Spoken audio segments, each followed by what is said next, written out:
C'est bien du chanvre qui pousse dans les champs de Geoffrey Lacroix et c'est tout nouveau.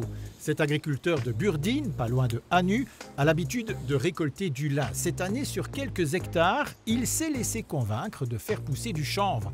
La Wallonie investit pour développer toute une filière textile, cultiver la plante, la préparer, la transformer en fil et enfin proposer des produits finis, par exemple des vêtements ou de la déco. Depuis le début des années 2000, la culture du chanvre se développe en Wallonie, principalement à destination du secteur de la construction. La plante est en effet un très bon isolant, mais ses applications ne se limitent pas à cela. On peut en faire aussi du textile, c'est du local et des emplois non délocalisables. Pour démarrer, Geoffrey a planté 4 hectares. C'est une plante très intéressante parce qu'elle est fort couvrante, donc on n'utilise pas d'herbicides pour cette culture-là. Et alors deuxièmement, le chanvre c'est une population, donc chaque plante est unique et du coup on n'a pas besoin d'appliquer de fongicides sur la culture pour la protéger puisque si une plante est attaquée, c'est pas pour ça que sa voisine à côté le sera également.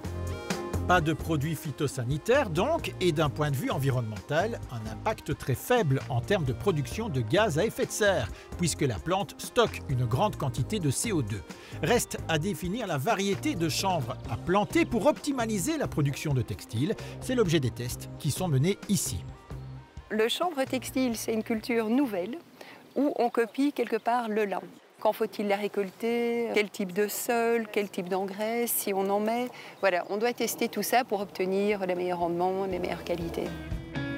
Après la récolte, direction l'usine de teillage, toujours en province de Liège. Le teillage, c'est l'étape pendant laquelle le chanvre est transformé en fibres pour en faire des produits finis. Va en sortir ce qu'on appelle les fibres longues. Et avec ceci, on va encore les traiter, on va les peigner par exemple, et puis on va les filer et obtenir un fil 100% chanvre.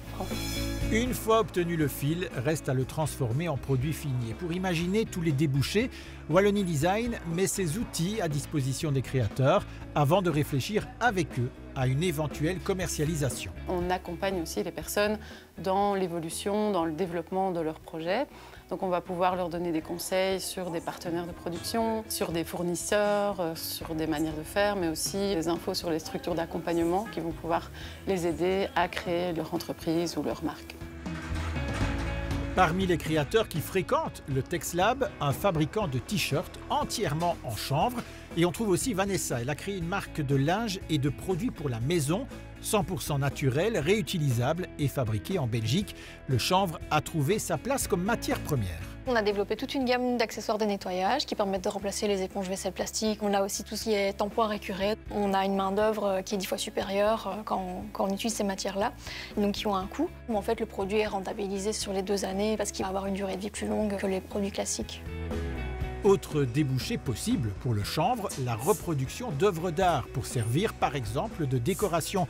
C'est une idée d'Alexia, elle est au stade du prototypage. Ce fil est arrivé ici à l'atelier et dès que je l'ai vu, je me suis dit j'ai envie de tester ce fil-là. On voit tout de suite qu'il y a des qualités particulières au niveau même de la couleur. Ce qui est très intéressant aussi dans ce genre de pièce, c'est que ça peut être mural, mais ça peut être aussi suspendu dans l'espace parce qu'elle fonctionne en recto-verso. On le voit, le chanvre ouvre de nombreuses perspectives. Une filière en Wallonie pourrait créer de la valeur ajoutée et donc de l'emploi, tout en assurant un processus de production et de fabrication respectueux de l'environnement.